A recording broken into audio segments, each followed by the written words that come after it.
Meus amados, bom dia. A palavra do Senhor nos diz que Davi, ele foi para o meio da tribo de Judá, corrido do seu filho Absalão, enquanto Absalão ficou em Israel e levantou mais de 12.000 homens contra Davi. E Davi contou o seu povo que tinha consigo e pôs sobre eles capitães de 1.000 e de 100 homens. E enviou Davi o povo, um terço sob o mando de Joabe, e outro terço sobre o mando de Abissai, filho de Zuria, irmão de Joabe, e o outro terço sobre o mando de Itai, o giteu. E disse o rei ao povo: eu também sairei convosco. Nós vimos aqui um princípio de administração e de delegação de um líder sobre uma guerra. Quando nós vamos para o mundo espiritual ou para encarar o nosso inimigo, nós temos que ter uma estratégia mesmo sendo pouco, porque a palavra do Senhor diz que na tua fraqueza seja tu forte. Ainda que seja pouco, seja forte. Porque mais forte é o que está conosco do que todo aquele que está no mundo. Ainda que sejamos poucos, em Deus nós somos muitos. A palavra do Senhor diz que Gideão, ele só tinha 300 homens e ele foi contra os amalequitas e venceu aquela guerra. Então nós vamos vencer porque Deus é maior. Ele está à nossa frente. Ele quebra o grilhão e ele arrebenta as muralhas. Davi tinha essa convicção e ele administrava bem o povo na guerra. E ele dividiu um terço com Joabe, um terço com Abissai e um terço com o Itai, e ainda queria ir à guerra. Um líder, ele tem que ter essa vontade de querer ver o bem da sua igreja. Aonde ele é o pastor, aonde ele é o responsável. Porque aqui na terra, o responsável pela igreja é o pastor, é aquele que está à frente. Mas o povo disse para Davi: não sairás conosco à guerra, porque se formos obrigados a fugir, não se importarão conosco. Se alguém nos derrotar em batalha, nós vamos nos dispersar. Mas eles não vão atrás de nós, eles vão atrás de você, Davi. E ainda que a metade de nós morra, não farão caso de nós, porque ainda estás conosco. Você vai estar vivo. Então, eles vão te perseguir, porque o foco é você, o foco é a liderança. E Davi entendeu o conselho e permaneceu no meio do povo e não saiu à guerra junto com Joabe e os outros capitães. Então disse Davi: se bem parece aos vossos olhos, assim farei. Ora, Davi também, além de dar conselho e além de traçar a estratégia para a guerra, ele também sabia ouvir, porque ele era a peça principal nesta guerra. Absalão, mesmo sendo seu filho, o foco era matar o rei, o foco era matar a liderança para tomar de vez a sua casa. Mas mal sabia Absalão onde estava se metendo, porque esse período de corrida para o deserto de Davi foi um período curto. E o rei se pôs do lado da porta, na saída da cidade, creio eu que era em Hebrom, e todo o povo saiu em centenas e em milhares. E o rei deu ordem para Joabe, Abissai e Itai, dizendo brandamente: tratai com amor o jovem Absalão. Um pai, mesmo sabendo que o filho está errado, mesmo sabendo que o filho anda de forma errada por esta terra, seja nos vícios, seja na homossexualidade, seja até mesmo sendo um derrotado, um fracassado, ora, pai é pai, mãe é mãe. Davi sabia que Absalão intentou contra o seu trono e o tomou, e estava assentado nele lá em Jerusalém. Mas mesmo assim, ele tinha ciência que Joabe, Abissai e Itai ia ganhar a guerra. E o que ele fala? Tratai brandamente ao jovem Absalão. E todo o povo ouviu quando o rei dava essa ordem a todos os capitães acerca de Absalão. Ora, era filho dele, não toca no meu filho. Trata ele com brandura. Como se diz, ele ainda é jovem, não sabe o que faz. E o rei se preocupou com isso e deu um recado na frente de todo o povo. E saiu o povo ao campo e encontrou-se com ele Israel, que vinha da parte de Absalão. E deu-se a batalha no bosque de Efraim, num bosque aberto. A batalha agora começou. Amado, quando uma guerra começa, ela só termina com uma das partes derrotadas. Alguém tem que recuar. Assim é o mundo espiritual. Quando nós atiramos palavra contra o reino de Satanás, nós sabemos que alguém vai sair ferido. Mas se nós perseverarmos contra o nosso inimigo, ele vai ter que fugir de nós. O que diz a palavra? Por um caminho virá e por 7 fugirá de nós. Porque mais forte é o que está em nós do que todo aquele que está no mundo. Ainda que sejamos poucos, nós somos muito. Eliseu falou para Geazim, preocupado porque os assírios cercavam a cidade para buscar a Eliseu. E ele falou, Senhor, abre os olhos do moço para que ele veja que mais forte é o que está conosco do que todos aqueles que rodeiam a cidade. Ora, em espírito Eliseu era protegido. Assim somos nós no dia de hoje. E os olhos de Geazim se abriu e ele viu anjos, carros de fogo, carruagens, cercando ao exército da Assíria. Mas a nossa proteção é espiritual. Ainda que nós sejamos 1, 2, não interessa. Ainda que sejamos poucos, nós temos um reino, o reino dos céus que nos defende em espírito e em verdade. E ali foi ferido o povo de Israel. Ora, Absalão tinha grande maioria, mas a palavra do Senhor nos diz que os servos de Davi é quem feriu a Israel. E naquele mesmo dia, ali, houve uma grande derrota de mais de 20 mil homens em Israel. Absalão vinha com um povo, mas esse povo, em espírito, já perdia para o povo que estava em Davi, porque Davi era o rei constituído. Absalão não tinha nada a ver com o trono. Absalão estava tentando dar um golpe. Tem pessoas que tentam dar um golpe no mundo espiritual, dar um golpe na sua vida, dar um golpe no olhar, lançando o olho gordo sobre suas coisas. Ei, mas não te preocupa tu, porque fiel é Deus para derrubar o teu inimigo. E se alguma palavra dolosa ou algum olho partiu de você em direção a outras pessoas, pede perdão. Pede perdão, porque às vezes o olho gordo da história é você. Porque ali se derramou uma batalha sobre a face de toda a região daquela terra. E foram mais o povo consumido à espada da parte de Israel do que até da parte de Davi. Naquele dia houve uma grande matança. E Absalão se encontrou com os servos de Davi pelo caminho. É como se viesse um de lá e outro de cá e de repente dá de cara um inimigo contra o outro. E Absalão correu montado no seu mulo, no seu cavalo, e entrando debaixo até mesmo dos espessos ramos de um grande carvalho, ali ele ficou enganchado, meu amigo. Isso significa que quando o teu inimigo correr, alguém que corre vai sofrer os danos. Vai ficar enganchado pelo meio do caminho. Quem lançou o olho gordo, quem lançou a macumba, quem lançou a falsa profecia, vai se enganchar no mundo espiritual. Não vai prosperar, não vai andar, porque isso é uma regra. Isso é o mundo espiritual. E ele ficou ali enganchado debaixo daquele cavalo, apegado pela cabeça, nos ganchos da árvore, que não conseguia sair. Ficou dependurado entre o céu e a terra. Os pés deles não tocavam o chão e a sua cabeça não chegava no céu. E o mulo que estava debaixo dele foi embora, passou adiante e ele ficou enganchado.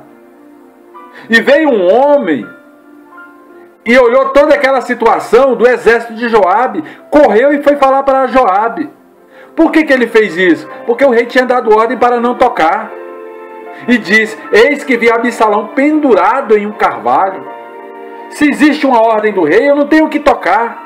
A ordem do rei, independente se ela é boa ou se ela é má. Se é a ordem do rei, o que eu posso fazer, meu amado? Essa era a intenção deste homem, esta era a palavra deste homem. Então disse Joabe ao homem que lhe fizera saber a notícia: por que não feriste logo ali na terra a Absalão? Porque não se esforçou? Eu teria te dado até mesmo 10 moedas de prata e um cinto. Por que você não fez isso? Ora, Joabe era um homem escarnecedor. Joabe, ele visava tudo na carne. O que ele estava tentando fazer com isso? Olha, se eu acabo com Absalão, eu acabo com a guerra. Ele queria decidir, ele era um homem de decisão. Errado, em parte, porque não estava obedecendo a ordem do rei. Certo, na visão do homem, porque verdadeiramente, se ele acaba com Absalão, acaba com a guerra. E o homem responde a Joabe: ainda que eu pudesse pesar na minha mão 1000 moedas de prata, eu não ia estender a mão contra o filho do rei, contra Absalão, pois bem ouvimos que o rei deu ordem a ti, a Abissai e a Itai, dizendo: guardai-vos de não vos tocar em Absalão, o jovem moço, o seu filho. Amado, ordem é ordem. A ordem do rei é para ser cumprida. Independente do que ia acontecer depois, se Absalão ia verdadeiramente tentar de novo contra o reino, ninguém sabe. Mas o pai estava guardando o filho. É o amor de pai. Ainda que o filho venha errar, Deus permanecerá fiel. Ainda que o justo caia 7 vezes, 7 vezes se levantará. Porque fiel é Deus para o defender no mundo espiritual. Então, este homem, ainda que ele cometesse essa mentira a risco da vida dele mesmo, ainda que ele matasse a Absalão, ele não seria poupado, porque Joabe iria mudar o seu ânimo. Se esse homem tivesse matado Absalão e chegasse lá confessado para Joabe, Joabe ia falar assim: olha, por que tocou no jovem Absalão? Você não ouviu as ordens do rei? Agora mata ele. Joabe, amado, ele não ia cumprir essa promessa de dar moedas para esse servo.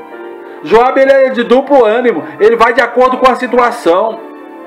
Se está bom, ele vai no bem bom. Se está ruim, ele começa a articular artimanhas para resolver o problema, mas não espera as coisas do Espírito. Assim era Joabe. Joabe já tinha matado um capitão do exército de Saul. A traição. Então, já tinha matado a Abner, porque Abner tinha matado a Usai, irmão de Joabe. Então disse Joabe: não vamos demorar aqui. Me mostra onde está. Cadê ele? E chegando no local, ele tomou 3 dados, 3 flechas, e transpassou com esses dados o coração de Absalão, estando ele ainda vivo e no meio do carvalho. Matou, aniquilou. Amados, numa guerra, tanto um lado quanto o outro lado, visa é o líder. Visa é aquele que está na liderança. Quando você ataca o reino de Satanás, uma potestade, elas são bilhões. Mas você tem que chegar no principado maior, no próprio Satanás. Se você destrona ele, e se ele não consegue mais chegar à sua casa, nenhum demônio dele vai chegar. Porque na guerra a culpa vai ser dele, e um anjo do Senhor vai nele. Nós temos que ir na liderança desses demônios, na liderança desses principados, sem medo, porque o Espírito Santo está sobre nós. E o Espírito Santo falou: abre a tua boca, eu falarei por ti. E Mateus capítulo 10 fala que a autoridade de Deus nos foi dada. Nós não podemos correr destas coisas. Nós somos as imagens e as semelhanças de Deus sobre a terra. Nós somos os filhos do Altíssimo. E ali, depois que Joabe o feriu, cercou 10 moços que levavam armas de Joabe e feriram ainda mais a Absalão. Então Joabe tocou a buzina e voltou o povo de perseguir a Israel, porque Joabe deteve o povo.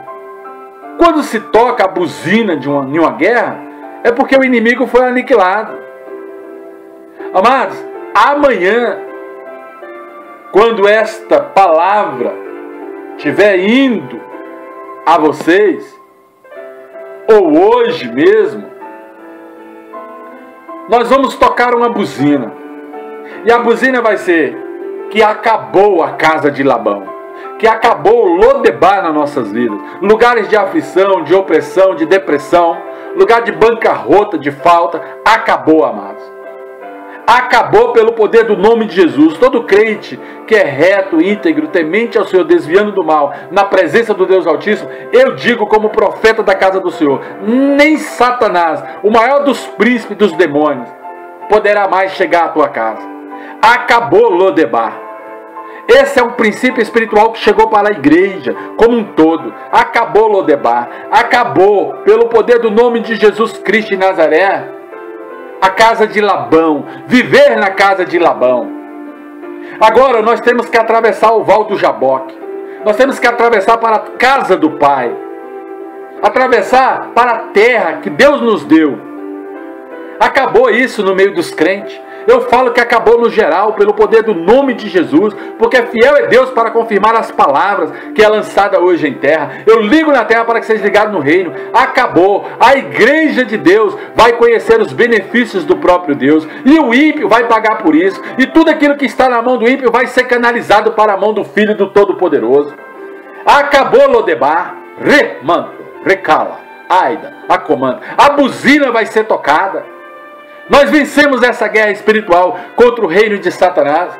O Brasil se levanta novamente. Os políticos vão sofrer daqui para frente, mas o Brasil espiritualmente se levanta. Meneghessia. Acabou Lodebar nessa terra chamada Brasil. É rápido. Foi rápida essa transição. Eu creio no que falo. E tomaram a Absalão e o lançaram no bosque. Numa cova. Amados, mesmo sendo filho do rei, pessoas vão tentar te lançar em uma cova, te lançar por cima das pedras, em cima dos montes, falar contra você, mas fiel é Deus para te defender. E se você estiver errado, que Deus te defenda, porque quem sou eu para julgá-lo? Eu nem a mim mesmo me julgo, então não posso ser julgado por tribunal humano nenhum. Eis que aguardo o juízo de Deus para ser julgado pelo próprio Deus, o qual trará as coisas ocultas das trevas e previstas nos corações dos homens. 1 Coríntios capítulo 4, verso do 1 ao 5, se você quiser entender mais sobre isso. Um grande montão de pedras jogaram sobre esta caverna, e todo Israel fugiu, cada um para a sua casa. Amado, quando se mata o líder, quando se acaba com a vida espiritual de um líder, as ovelhas fogem, porque não tem mais liderança. O princípio de guerra é isso, é atingir a liderança. Ora, Absalão, quando vivia, tinha tomado e levantado para si uma coluna. Ele fez uma coluna de pedras em homenagem a ele mesmo lá em Jerusalém, que está no Vale do Rei. Porque dizia: filho nenhum tenho para conservar a memória do meu nome. Então ele ergue uma coluna para servir de memorial ao nome dele. E chamou aquela coluna pelo seu próprio nome, Absalão. Por isso, até aqueles dias, se chamava o pilar de Absalão. Eu vi esses dias no meio de um mato, quando eu entrei há uns dias atrás, há um tempo atrás, Deus mandou eu entrar e seguir pelo meio de um cerrado. E ele falou, vai por aqui, vai por ali. E eu entrando e entrando de carro, e fui entrando, até que chegou um ponto em que o carro não andava mais. E Deus falou, desça do carro, agora ande. E eu fui andando, até que eu cheguei num obelisco. Quando eu cheguei lá, estava escrito, pedra fundamental, colocado ali pelos maçônicos. E Deus falou assim, olha, destitui esse altar hoje. E ali eu meti óleo e lancei as palavras de um profeta sobre aquela pedra para acabar com aquele marco. Você sabia que os maçons, eles instituem obelisco como pedras fundamentais sobre esta terra para declarar terreno espiritual? E você sabia que você, como filho de Deus, como filho do Altíssimo, você pode destronar e acabar com esses obeliscos? Basta você ter entendimento. Você tem que ter esse entendimento de desligar e ligar no reino espiritual. E você tem que ter sacerdócio. E tem que ter vida com Deus. E tem que ter anos na presença do Senhor. Você sabia que você é um líder? Que você é uma autoridade de Deus sobre esta terra? Você sabia que você é um embaixador de Cristo? Um sacerdote real? Amados, você sabia que a sua arma, ela não é carnal, ela é espiritual em Deus, para destronar os principados e as potestades? Você sabia que o reino de Deus é tomado por força? Você sabia que esta segunda casa só retorna à sua vida porque você está na guerra? Então disse Aimar, filho de Zadok, deixa-me correr e anunciar ao rei, o meu senhor Davi, que ele foi vingado hoje dos seus inimigos. Amados, agora é a boa notícia. A casa está voltando. A glória da segunda casa está voltando. Mas Joabe lhe disse, não serás hoje o portador destas novas. Porém, outro dia você levarás estas notícias. Hoje não darás as novas, porque é morto o filho do rei. E disse Joabe a Guse, vai tu e diz ao rei o que viste. E Guse se inclinou a Joabe e correu. Deus vai mandar uma boa nova. Deus vai mandar um mensageiro, um anjo do Senhor. Deus vai dar uma visão, ainda hoje, se necessário. Se assim aprove Deus através da minha boca, ainda hoje Deus te visitará em sonhos, ainda hoje Ele te dará uma visão, ainda hoje um anjo do Senhor trará as boas novas do reino, dizendo que a segunda casa foi devolvida, que a glória da segunda casa agora está na sua mão, e que Deus começa a levantar esta segunda casa hoje, pelo poder do nome de Jesus Cristo de Nazaré. Aimás prosseguiu, o filho de Zadok foi e correu. Seja como for, e correu para dar as boas notícias ao rei. Hoje eu dou boas notícias na terra. Hoje eu dou boas notícias que o reino dos céus se move em relação ao reino da terra, se move em relação ao reino dos homens. O reino de Deus se move em relação ao reino dos homens e deixa o reino de Satanás calado hoje no mundo espiritual. Guse correu, mas Aimás ainda pede para Joabe, deixa eu também correr. Ora, ele saiu atrasado, Guse saiu na frente, só que Aimás era mais ligeiro. E disse Joabe, para que vai correr tu, meu filho? Pois não tem mensagem conveniente. Aí ele, seja como for, deixa que eu corra também.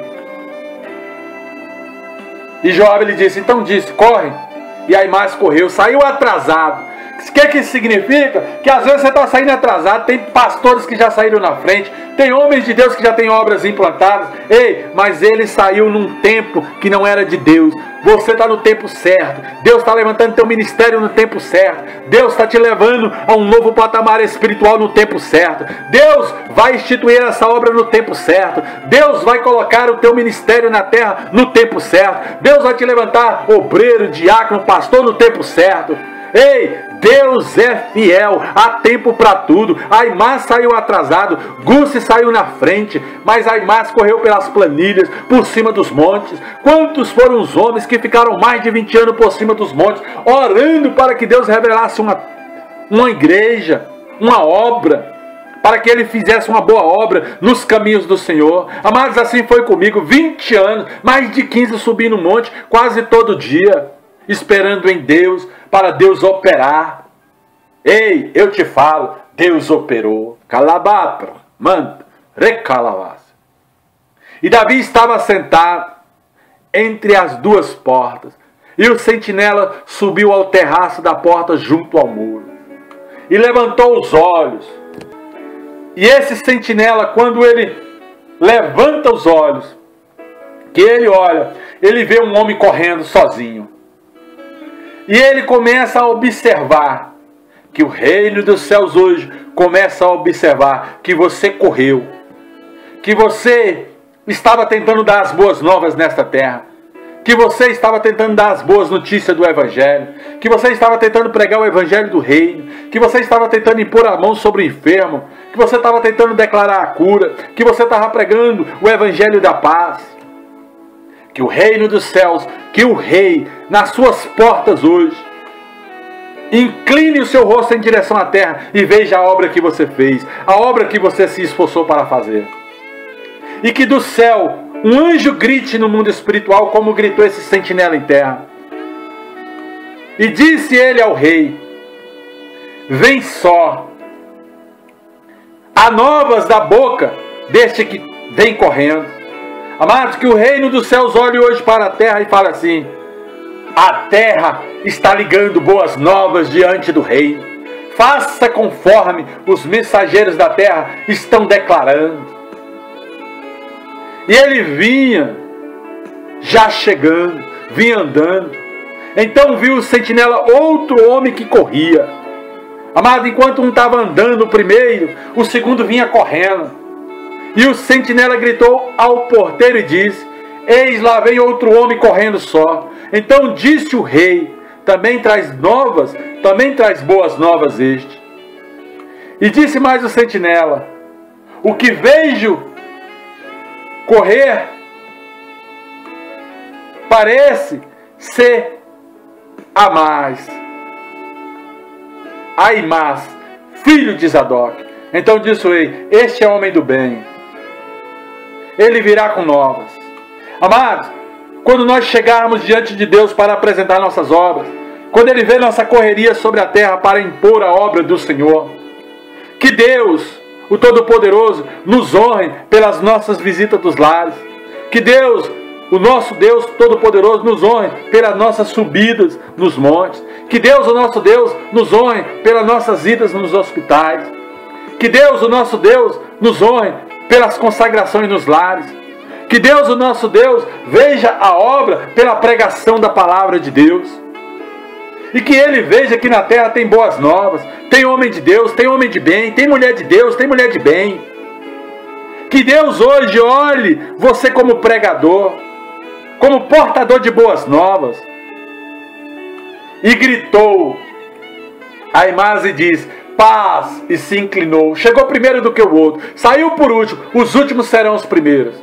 Diz a palavra de Deus. Quando ele se inclina diante do rei em terra, ele diz: bendito seja o Senhor, o Deus Todo-Poderoso, o Criador do céu e da terra, Deus que fez os céus, que fez a terra, o Todo-Poderoso, que entregou os homens que se levantaram contra o rei, meu senhor Davi. Então disse Davi: vai bem o jovem. A primeira preocupação de Davi foi com o filho. Vai bem, meu filho? Vai tudo bem com Absalão? E disse Aimás: vi um grande alvoroço quando Joabe mandou o servo do rei. E a mim, teu servo, porém, não sei o que era. Ele fala que viu um grande alvoroço. E disse o rei: então fica-te de lado, põe-te aqui, vira-te para cá. E virou-se e parou. E eis que vinha Guse e disse: anunciai ao rei, o Senhor, que hoje o Todo-Poderoso vingou das mãos de todos os teus inimigos contra ti. Então disse o rei a Guse: vai bem o jovem Absalão? E disse Guse: vejam como aquele jovem, os inimigos do rei, meu senhor. e todos que se levantaram contra ti. Ou seja, está morto também. Já era. Morreu Absalão. Então o rei se perturbou e subiu à sua sala, que estava por cima da porta. E aí Davi começa a se lamentar, começa a chorar, andando de um lado para o outro, dizia assim: meu filho, meu filho, meu filho Absalão, meu filho Absalão, quem me dera que eu morrera por ti, meu filho Absalão, ó Absalão, meu filho. E começa a aclamar, começa a verdadeiramente a chorar. E disseram estas coisas a Joabe. E eis que o rei anda chorando e lastima por Absalão. Então a vitória se tornou, naquele dia, em tristeza por todo o povo, porque aquele mesmo dia o povo ouvia dizer: muito triste está o rei por causa do seu filho Absalão. Ora, Davi estava lamentando por alguém que se levantou contra ele e tomou o trono, e agora ele tem o trono de volta, ele tem a glória da segunda casa. E naquele mesmo dia, sendo a atitude de Joabe errada ou não, obedecendo às ordens do rei ou não, Joabe tinha livrado o rei de outra guerra futura. Tinha acabado, aniquilado com a situação. Poderia até estar errado, mas no pensamento dele ele estava certo. E naquele mesmo dia o povo entrou furtado o seu coração nas cidades, chateados e envergonhados. Fugiram da peleja e ficaram envergonhados. Estava, pois, o rei com o rosto coberto, e ele gritava em alta voz: meu filho Absalão, meu filho Absalão, meu filho. Então Joabe entrou na casa do rei e disse: hoje envergonhaste a todo o povo, a todos os teus servos, todos os seus rostos estão envergonhados, porque eles te livraram a tua vida e a vida dos teus outros filhos e das tuas filhas, e a vida até das tuas mulheres, e a vida das tuas concubinas, e a vida de todo o povo, tanto em Israel como em Judá. Amando tu mais os teus inimigos, é que te vejo hoje, odiando até mesmo os teus amigos, que foram lá e ganharam a vitória para você. Porque hoje dás a entender que nada valem os que estão contigo, os príncipes e os servos, porque entendo hoje que Absalão vivesse e que todos nós estivéssemos mortos. E aí tu ficaria bem, tu ficaria contente. Amado, sabe o que eu vejo nisso? O que eu vejo? Será que Deus está contente com o nosso inimigo sempre dando pancada, perseverando contra nós? Será que Deus chora porque um agoureiro, um feiticeiro, um macumbeiro desce a cova? Um falso profeta, um falso pastor? Será que Deus, quando um demônio é preso, ele lamenta no mundo espiritual? Porque parece que só nós é que sofremos. E Joabe, ele fala para o rei: levanta-te, pois, agora e sai, conforme ao coração dos teus servos. Porque pelo Senhor nós juramos, e tu jurou que não saíres. Se você não sair, eu juro pelo Senhor hoje, que nem um só homem ficará contigo esta noite. E maior mal será isso do que todo o mal que vem vindo sobre ti desde a tua mocidade. Ora, Joabe faz uma ameaça, mas eu aqui agora, eu oro a Deus: Pai, o Senhor nos restituiu a glória da segunda casa. Então, Pai, se levanta conforme as palavras proféticas e não se alegra ou não se entristece com a derrota do nosso inimigo. Mostra para nós hoje que o inimigo foi derrotado verdadeiramente conforme as minhas palavras, porque eu ligo em terra para que seja ligado em teu reino, que esta glória da segunda casa será maior do que a primeira. E que hoje o nosso inimigo Satanás e todos os seus príncipes caem por terra, e todos os seus seguidores, nenhum mal mais vai intentar contra a nossa casa, porque o reino foi devolvido. Assim, Senhor, nós tomamos posse deste reino hoje. E como o rei Davi, eu me levanto e me assento, Pai amado, na cadeira de honra. E que todo o povo hoje saiba que esta igreja Reino de Jesus Cristo hoje vinga na terra. Que esta igreja Reino de Jesus Cristo hoje se levanta sobre esta terra. E que o povo que ouve também será abençoado por esta palavra. Meu Senhor, hoje nós se levantamos como filhos do Altíssimo, como reis, segundo Salmos capítulo 2. E nós nos assentamos hoje nas nossas cadeiras, cadeiras de honra. E nós viemos aqui diante do Rei dos Reis para confirmar, ligar em terra, que esta casa, que hoje se levanta, a glória da segunda casa, será sempre maior do que a primeira. A partir de hoje, estamos na casa do Rei, em Jerusalém, assentado à mesa do Todo-Poderoso, comendo do maná. Porque, Pai amado, assim foi com Mefibosete. Ele saiu de Lodebar e se assentou à mesa do rei. Esta casa que nós se assentamos hoje é a casa do Altíssimo, é a glória do Senhor. E nós saímos da casa de Lodebar, da região de escassez, da casa de Labão, do engano, e nós se assentamos hoje na casa do Senhor. Nós se assentamos hoje à mesa do rei. E nós não vamos lamentar mais a derrota do nosso inimigo. Que o nosso inimigo venha colher a partir de agora tudo aquilo que planta em nossas vidas. E que toda maldição que ele lançar a partir de hoje é bênção para nós. Nós temos a unção. Nós temos a parnassá de Deus. Recalabaço. Pai, hoje, tomamos posse da segunda casa. E se assentamos na casa do rei. Amados, hoje termina essas 4 ministrações, desde a perda até o retorno espiritual da glória da segunda casa. Tome posse. Viva uma nova vida, uma nova esperança. Viva a glória de Deus sobre a sua vida. Entenda o processo, porque a glória da segunda casa chegou na sua vida. Oh, glória a Deus! Aleluia! Oh, glória! Glória a Deus! Toma posse! Aleluia!